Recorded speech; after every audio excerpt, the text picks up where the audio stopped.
The Statement of Randolph Carter. I repeat to you, gentlemen, that your inquisition is fruitless. Detain me here forever if you will. Confine or execute me if you must have a victim to propitiate the illusion you call justice. But I can say no more than I have said already. Everything that I can remember I have told you with perfect candour. Nothing has been distorted or conceded. And if anything remains vague, it is only because of the dark cloud which has come over my mind, that cloud and the nebulous nature of the horrors which brought it upon me. Again I say, I do not know what has become of Harley Warren, though I think, almost hope, he is in peaceful oblivion. If there be anywhere so blessed a thing. It is true that I have for 5 years been his closest friend, and a partial sharer of his terrible researches into the unknown. I will not deny, though my memory of is uncertain and indistinct, that this witness of yours may have seen us together, as he says, on the Gainesville Pike, walking towards Big Cypress Swamp at 11:30 on that awful night. That we bore electric lanterns, spades, and a curious coil of wire with attached instruments. I will even affirm, for these things all played a part in the single hideous scene which remains burned into my shaken recollection. But of what followed, and of the reason I was found alone and dazed on the edge of the swamp next morning, I must insist that I know nothing save what I have told you over and over again. You say to me that there is nothing in the swamp or near it which could form the setting of that frightful episode. I reply that I knew nothing beyond what I saw. Vision or nightmare it may have been. Vision or nightmare, I fervently hope it was. Yet, it is all that my mind retains of what took place in those shocking hours after we left the sight of men. And why Harley Warren did not return, he or his shade, or some nameless thing I cannot describe, alone can tell. As I have said before, the weird studies of Harley Warren were well known to me, and to some extent shared by me. Of his vast collection of strange, rare books on forbidden subjects, I have read all that are written in the languages of which I am master. But these are few, as compared with those in languages I cannot understand. Most, I believe, are in Arabic, and the fiend-inspired book which brought on the end, the book which he carried in his pocket out of the world, was written in characters whose like I have never saw elsewhere. Warren would never tell me just what was in that book. As to the nature of our studies, must I say again that I no longer retain full comprehension? It seems to me rather merciful that I do not, for they were terrible studies, which I pursued more through reluctant fascination than through actual inclination. Warren always dominated me, and sometimes I feared him. I remember how I shuddered at his facial expression on the night before the awful happening, when he talked so incessantly of his theory, why certain corpses never decay, but rest firm and fat in their tombs for thousands of years. But I do not fear him now, for I suspect that he has known horrors beyond my ken. Now I fear for him. Once more I say that I have no clear idea of our object on that night. Certainly, it had much to do with something in the book which Warren carried with him, that ancient book in undecipherable characters, which had come to him from India a month before, but I swear I do not know what it was that we expected to find. Your witness says he saw us at 11:30 on the Gainesville Pike, headed for Big Cypress Swamp. That is possibly true, but I have no distinct memory of it. The picture seared into my soul is of one scene only, and the hour must have been long after midnight, for a waning crescent moon was high in the vaporous heavens. The place was an ancient cemetery, so ancient that I trembled at the manifold sign of immemorial years. It was in a deep, damp hollow, overgrown with rank grass, moss, and curious creeping weeds, and filled with a vague stench, which my idle fancy associated absurdly with rotting stone. On every hand were the signs of neglect and decrepitude. I seemed haunted by the notion that Warren and I were the first living creatures to invade a lethal silence of centuries. Over the valley's rim, a wan, waning crescent moon peered through the noisome vapours that seemed to emanate from the unheard of catacombs, and by its feeble, wavering beams I could distinguish a repellent array of antique slabs, urns, cenotaphs, and mausoleum facades, all crumbling, moss-grown, and moisture-stained, and partly concealed by the gross luxuriance of the unhealthy vegetation. My first vivid impression of my presence in this terrible necropolis concerned the act of pausing with Warren before a certain half-obliterated sepulchre, and of throwing down some burdens which he seemed to have been carrying. I now observed that I had with me an electric lantern and 2 spades, whilst my companion was supplied with a similar lantern and a portable telephone outfit. No word was uttered, for the spot and the task seemed known to us, and without delay we seized our spades and commenced to clear away the grass, weeds, and drifted earth from the flat, archaic mortuary. After uncovering the entire surface, which consisted of 3 immense granite slabs, we stepped back some distance to survey the charnel scene, and Warren appeared to make some mental calculations. Then he returned to the sepulchre, and using his spade as a lever, sought to pry up the slab lying nearest to a stony ruin which may have been a monument in its day. He did not succeed, and motioned to me to come to his assistance. Finally, our combined strength loosened the stone, which we raised and tipped to one side. The removal of the slab revealed a black aperture, from which rushed an effluence of miasmal gases so nauseous that we started back in horror. After an interval, however, we approached the pit again and found the exhalations less unbearable. Our lanterns disclosed the top of a flight of stone steps, dripping with some detestable ichor of the inner earth, and bordered by moist walls encrusted with nitre. And now, for the first time, my memory records verbal discourse. Warren addressed me at length in his mellow tenor voice, a voice singularly unperturbed by our awesome surroundings.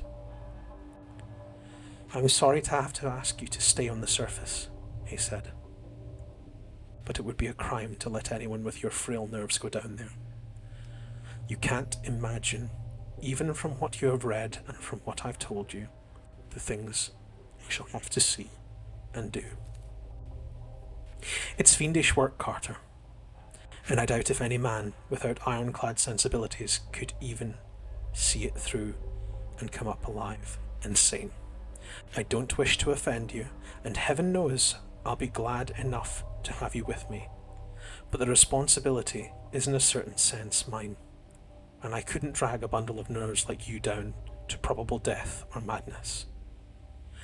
I tell you, you can't imagine what the thing is really like, but I promise to keep you informed over the telephone of every move. You see, I've enough wire here to reach to the centre of the earth and back. I can still hear in memory those coolly spoken words, and I can still remember my remonstrances. I seemed desperately anxious to accompany my friend into those sepulchral depths, yet he proved inflexible, obdurate. At one time, he threatened to abandon the expedition if I remained insistent, a threat which proved effective, since he alone held the key to the thing. All this I can still remember, though I no longer know what manner of thing we sought.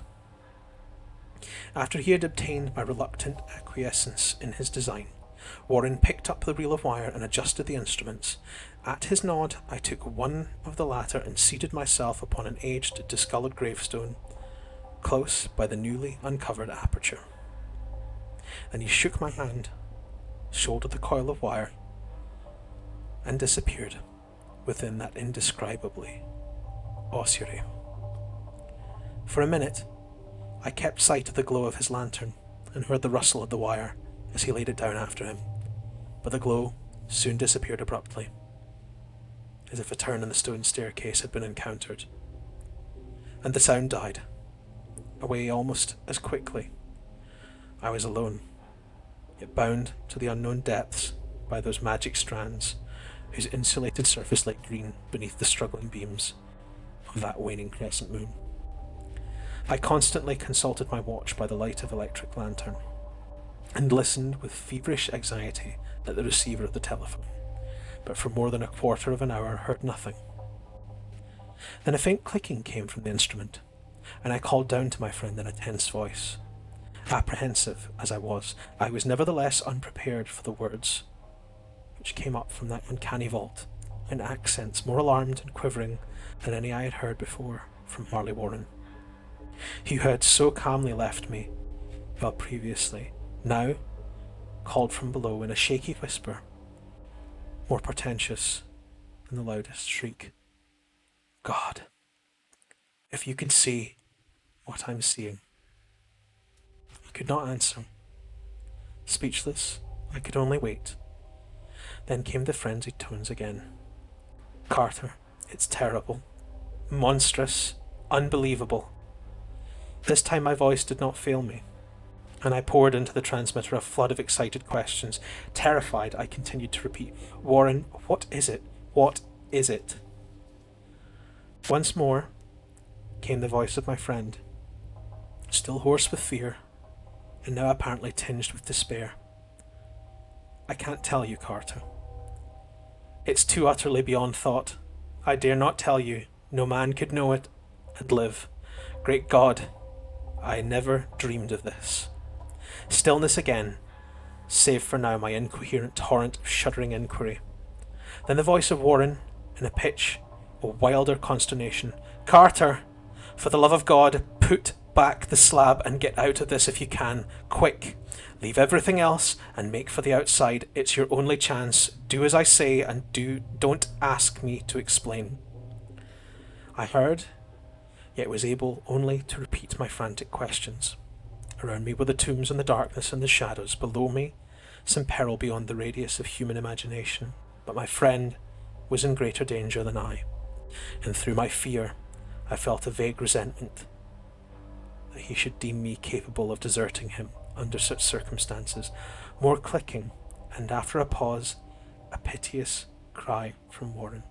Beat it! For God's sake, put back the slab and beat it, Carter! Something in the boyish slang of my evidently stricken companion unleashed my faculties. I formed and shouted a resolution. Warren, brace up! I'm coming down. But at this offer, the tone of my auditor changed to a scream of utter despair. Don't! You can't understand. It's too late. And my own fault. Put back the slab and run. There's nothing else you or anyone can do now. The tone changed again, this time acquiring a softer quality, as of hopeless resignation. Yet it remained tense through anxiety for me. Quick, before it's too late! I tried not to heed him, tried to break through the paralysis which held me and to fulfill my vow to rush down to his aid. But his next whisper found me still held inert in the chains of stark horror. Carter, hurry. It's no use. You must go. Better one than two. The slab. A pause. More clicking. Then the faint voice of Warren. Nearly over now. Don't make it harder. Cover up those damned steps and run for your life. You're losing time. So long, Carter. Won't see you again. Here Warren's whisper swelled into a cry. A cry that gradually rose to a shriek, fraught with all the horror of the ages. Curse these hellish things. Legions, my God, beat it, beat it, beat it. After that was silence. Not how many interminable eons I sat stupefied. Whispering, muttering, calling, screaming into that telephone, over and over again. Through these eons I whispered and muttered, called and shouted and screamed, Warren, Warren, answer me, are you there? And then there came to me the crowning horror of all. That unbelievable, unthinkable, almost unmentionable thing. I have said that eons seemed to elapse after Warren shrieked forth his last despairing warning, and that only my own cries now broke the hideous silence. But after a while, there was a further clicking in the receiver, and I strained my ears to listen. Again I called down, Warren, are you there? And in answer heard the thing which has brought this cloud over my mind. I do not try, gentlemen, to account for that thing, that voice, nor can I venture to describe it in detail, since the first words took away my consciousness and created a mental blank, which reaches to the time of my awakening in the hospital. Shall I say that the voice was deep, hollow, gelatinous, remote, unearthly, inhuman, disembodied? What shall I say? It was the end of my experience, and is the end of my story. I heard it, and knew no more. Heard it as I sat petrified in that unknown cemetery in the hollow, amidst the crumbling stones and the falling tombs, the rank vegetation and the miasmal vapours. Heard it well up from the innermost depths of the damnable open sepulchre, as I watched amorphous, necrophagous shadows dance beneath an accursed waning moon. And this is what it said. You fool. Warren is dead.